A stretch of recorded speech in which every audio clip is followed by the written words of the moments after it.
alongside now as well, Alec Lasley from thehoosier.com. Alec, we've already been getting the ball rolling talking about this Indiana loss in the round of 64 to St. Mary's, nearly a 30-point loss. I can't remember the exact deficit, but Alec, it wasn't really the best of ways for Mike Woodson's squad to go out last night. Yeah, it obviously wasn't. I think that's going to put a sour taste in a lot of people's mouths here, the way that season now finished up. But when you kind of take a step back, you look at the year as a whole. You look at obviously getting back to the NCAA tournament, winning that first round game, obviously in the first four, which regardless of what you think, it's still an NCAA tournament win. I think overall, really, really good year. There were definitely a lot of ups and downs, but I think if you, like I said, take a step back, realize where this program was a year ago today, definitely some good things on the horizon for Indiana. And I think it's just obviously a very disappointing way to go out. But at the end of the day, you saw them on the floor yesterday, and I know a lot of people don't want to make this excuse, and it's not so much to be an excuse, but that team was absolutely exhausted from the tip. Yeah. You could tell mentally, even more so than physically, and that was why I think that St. Mary's opponent was going to be so difficult for them. Whichever team won, whether it was Wyoming or Indiana, but more so Indiana going, 5 games in 7 days, 4 different cities, a different time zone. The whole issue with the flight, even if the flight wasn't an issue, getting out to Portland, that's just a quick turnaround in a lot of very, very mentally grueling games over the last week and a half to 2 weeks for Indiana. And you could just tell, definitely in the first half, but after halftime, it looked like that team was, and again, not checked out, because they never really checked out this season, but just mentally and physically absolutely drained. Do you think that the NCAA will look at this particular situation and change the way that they do the first four in regards to travel? Because one thing Dustin's discussed, and it doesn't necessarily have to be this exact thing, but play the first four and then make the first four that's in Dayton or whatever site it may be. It doesn't have to be Dayton. Keep the first four winners in that same location for the first and second rounds to avoid all of this extra travel, especially when you're sending teams out west to places like Portland and San Diego. Yeah, I mean, I don't know if they're going to do anything, because at the end of the day, there's still been in all but 1 year so far a play-in winner that's at least won the round of 64 game. So they're going to look at that as, why would we change anything when these teams are still winning, right? I think 5 of the teams since 2011, since the inception of the first four, has gone on to the Sweet 16. So I don't necessarily think that's the issue, but I think the matchups have to really be looked at, because you can't put Indiana hypothetically right in this situation where they were at, from the Midwest, flying out to the West Coast to play a West Coast team when they haven't had to travel. I mean, at the end of the day, you're still going to have to go out there and play the game, but I think you can definitely do a little bit more to send them maybe, to the East Coast, still haven't given them some travel, but not really dealing a lot with the time change and everything, because that does put them behind the 8 ball. And whether you want to say it or not, right, that's a reason for that loss last night. Now, if Indiana was fully healthy and fully rested up, they may have still lost the game, right? But, that rest is not going to make up most likely a 30-point deficit. But it's also something that you really have to look at, because this Indiana team has not been blown out like that, and has not been physically and mentally dominated for a full 40 minutes this season. And they definitely were last night. Dustin? And Alec, what's interesting to me is, all throughout the season, we break down games. We try to look at the things that happen in the game to explain away the wins or the losses. But to me, I thought that you hit the nail on the head. Like, I don't know that there's anything to break down from Thursday night other than the fact that Indiana was just exhausted. Because you see it primarily, what stood out to me was on the defensive end, and especially those first 4 minutes in the second half. Like you said, you could just tell, even in that Michigan game when they were getting blown out by 15, 17 points, their defense was playing okay. They just weren't hitting some shots. But I wasn't there, we weren't there, but you can just tell when a team's exhausted. Like I don't know that there's any analysis, and people look at that 30-point score and what went wrong. But to me, it's pretty self-explanatory. It's just they were out of gas, and there's nothing really else to look at. I mean, do you have that same thought? Yeah, well, 100%. And their offense really struggled because of that, and they got back into those old ways of let's try to force feed Trace Jackson Davis. They did that in the first half against Wyoming, and that's why they really struggled in that game. And once they put in Tamar Bates and Xavier Johnson, they started to get out in transition, get back into that offensive groove of kind of pushing the tempo and pushing the pace that has done them so well over the last month to get them into this situation. But yeah, last night it was the same thing of, you could really tell they were exhausted, and you could tell more so by all those layups and shots within the paint that they missed.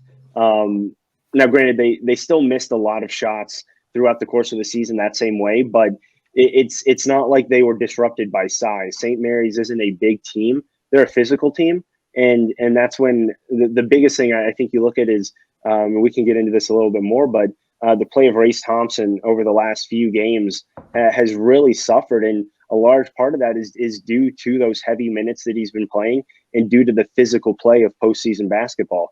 And, that's a big thing when you rely a lot on two post players to get you a large majority of your offense and do a lot on both ends of the floor. And so I think it's definitely a great, I don't want to say great moment, but definitely a very good experience for Mike Woodson to now go through the grueling Big Ten stretch, late in the season of having to win big time games to get yourself in a situation, go in, make a run in the Big Ten tournament, which I think Indiana fans should expect Indiana to do every single year. They just haven't been doing that. And then go in and at least win a game or two in the NCAA tournament. And I know fans, want to get back to Sweet 16s immediately.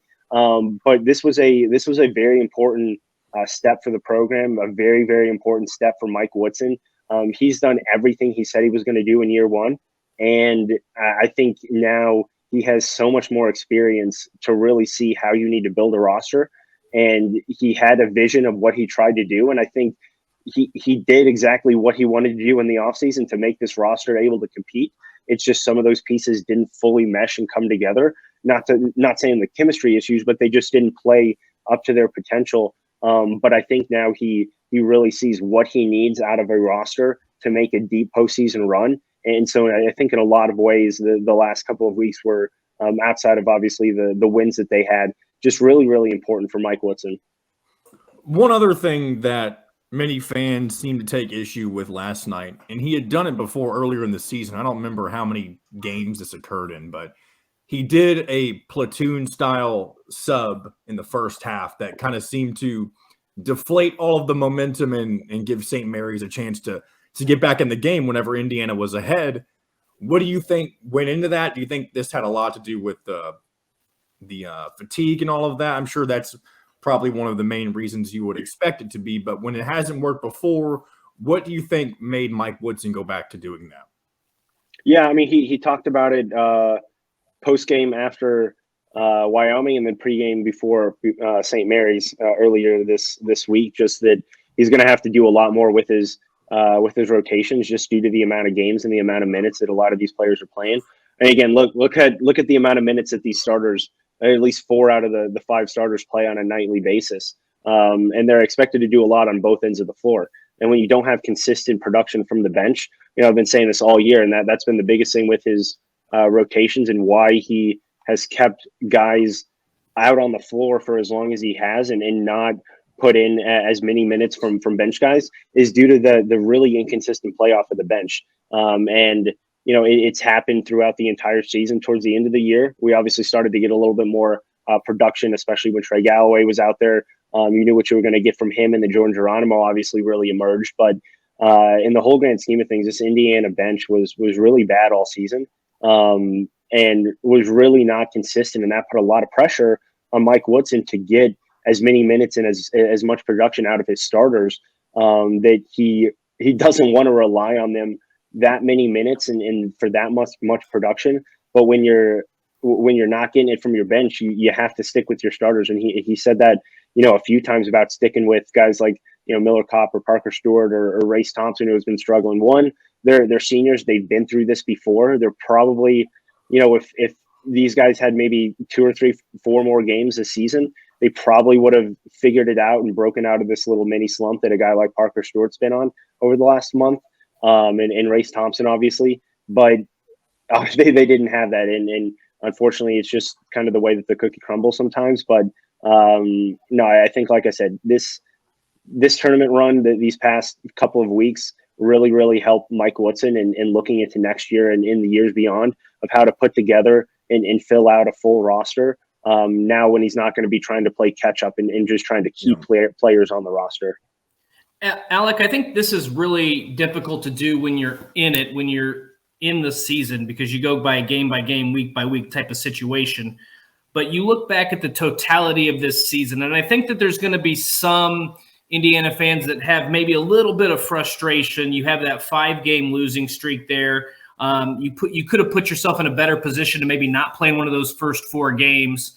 But I think when you look at the totality of the season, if you were to say you lost those 5 games, but you sprinkled them throughout the season instead of that 5-game stretch, you look back, this is a team that beat Purdue, they beat Ohio State, they beat Notre Dame, they had a solid run in the Big Ten tournament, which hasn't happened in, it feels like, decades. And then you get back to March Madness. I mean, I don't know what more you could have done. Again, when you look at the whole schedule, you look at the whole season and don't break it down week by week, game by game. I don't think there's anything that Indiana fans could have asked for more in Mike Woodson's first season, given he didn't have any college coaching experience coming into this job, given he had all those players that initially, once Archie Miller was fired, hit the transfer portal. I mean, I was just really impressed. I know that there were some lows, but I think when you look at the record, look at the run they had in the Big Ten tournament, you finally snapped that losing streak to Purdue. You got a big win over Ohio State. You beat Illinois, and you get back to March Madness. I mean, right now, I know you said fans want the Sweet 16, Elite 8, and a Final Four chance immediately. That doesn't always happen. So I think from what we saw in year 1 of Mike Woodson, there's a lot of reason to be optimistic about this program moving forward. Oh, 100%, absolutely. And I think the biggest, fans are going to look back at that Northwestern game when those 5 players were suspended as a real turning point, obviously, in the season.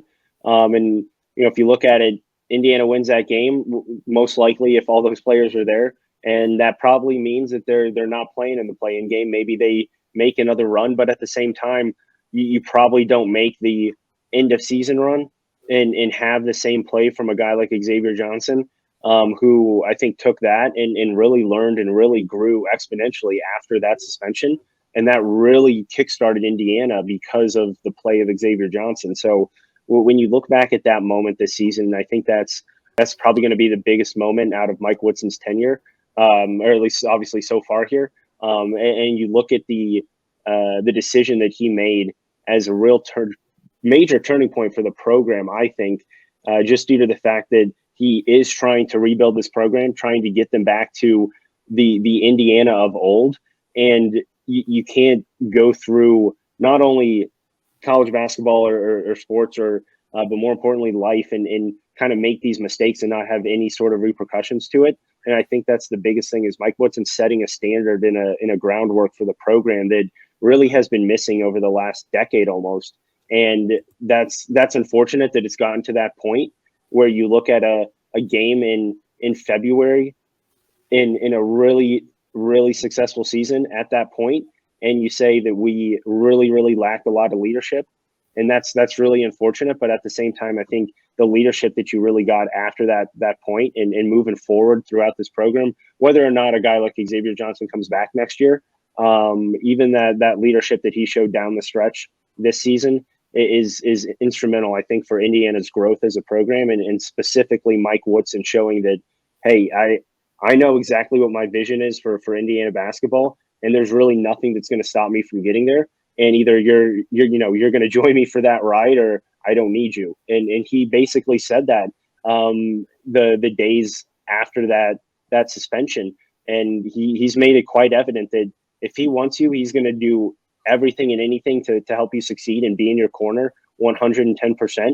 And if he doesn't think you can provide value, one, he's not going to play you. He's going to probably show you exactly what you need to do. And we heard him yesterday in the postgame say for the guys that are returning for next year, he's going to make them watch every single game that they played in this season and really break down all their strengths and weaknesses.